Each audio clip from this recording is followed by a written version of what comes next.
Now, itong primary remedies na to, pagka hindi sila available, you can avail of secondary remedies. I will erase this class, ha?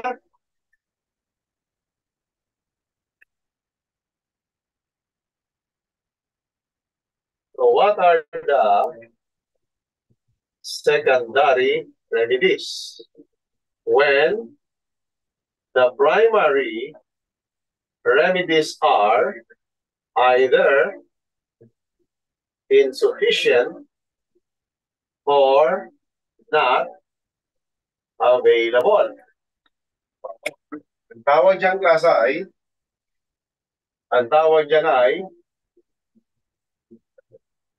exhaustion. Exhaustion of primary remedies rule.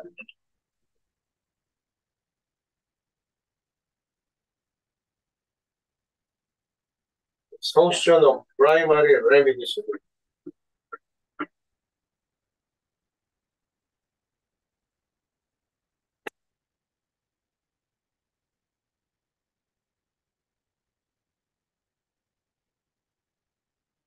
What are the secondary remedies? Kaya ayaw ng batas kasi it is, you are including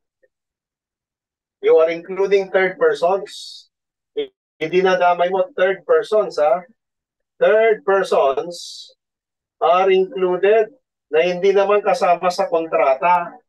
Kaya ayaw ng batas hanggat maaari.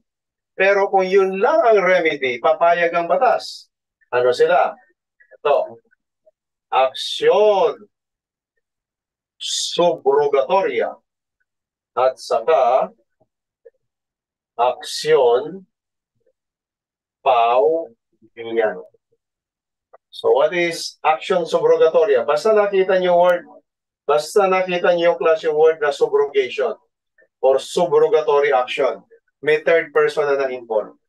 This is an action of the creditor versus the debtor of his debtor. From the legal maxim, the debtor of my debtor is also my debtor. See, class? Ang tao may utang sa akin ay may utang din sa akin. See? Ang tao may utang sa akin. Yan. Ang tao may utang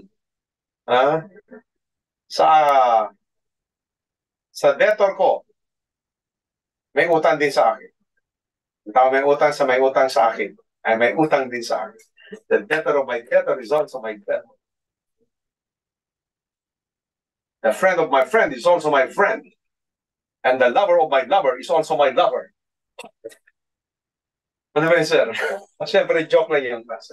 So, halimbawa, meron akong receivable. O kaya, ayan, may receivable ako kay Sir Valladolid nyo. Tapos si Sir Valladolid nyo, may receivable kay Boy Abunda. Si Boy Abunda, kilala nyo. O kaya, huwag na lang. May receivable ako kay Sir Valia nyo. Si Sir Valia nyo, may receivable naman kay Sir Valix nyo. Pwede ka bang singilin si Sir Valix nyo? Yes, si Sir Valix. Because sasabihin ko, Valix, you are the debtor of my debtor.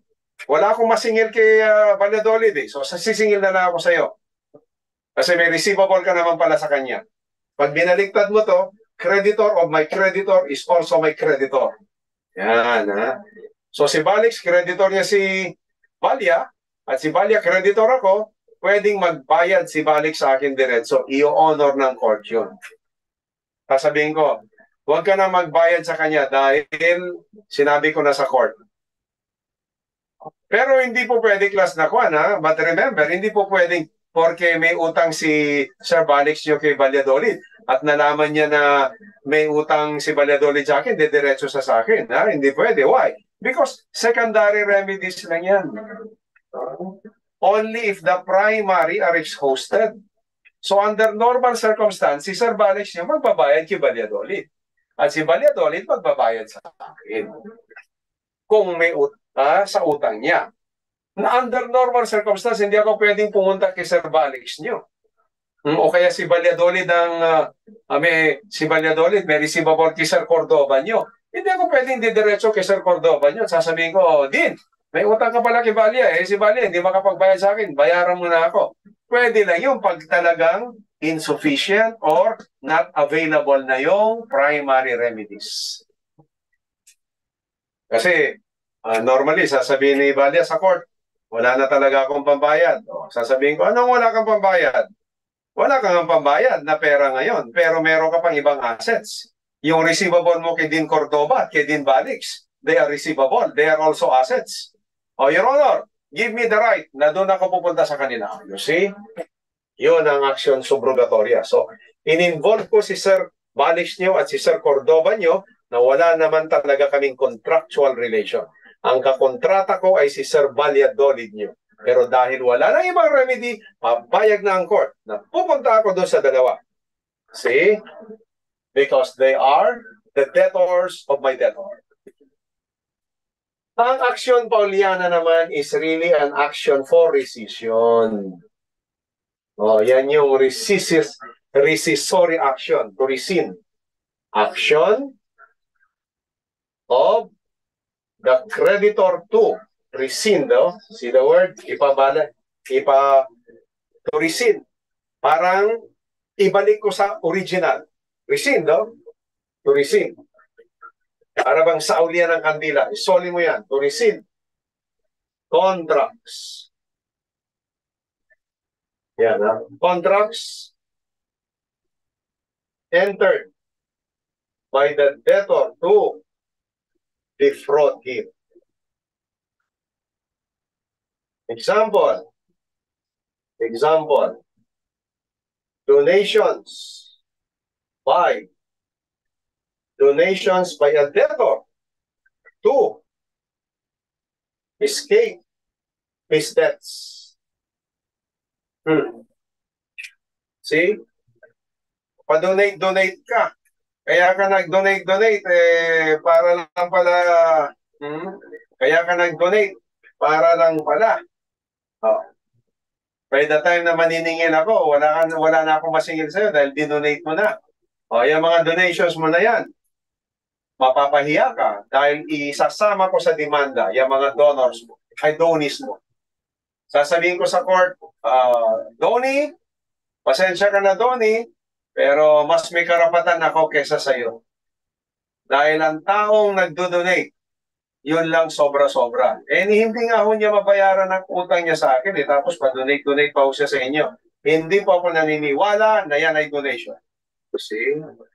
And let the court decide. Chances are class, hindi papayag ang court. Talagang sasabihin ng court, tama. Ang taong nagdo-donate ay yung sobra-sobra. Hindi mo nga mabayaran ang utang mo . See? Yan ang action Pauliana. Action of the creditor to receive contracts entered by the debtor to defraud him.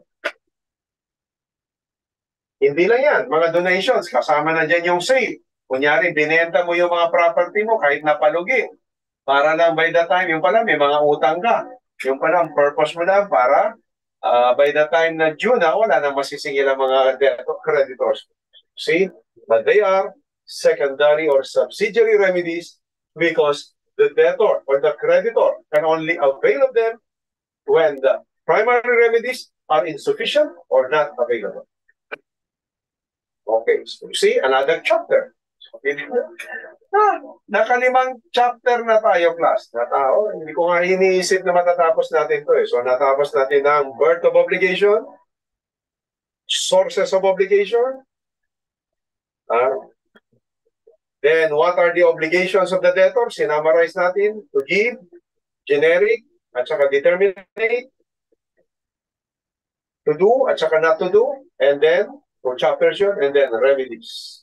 The principal remedies, and the secondary or subsidiary remedies.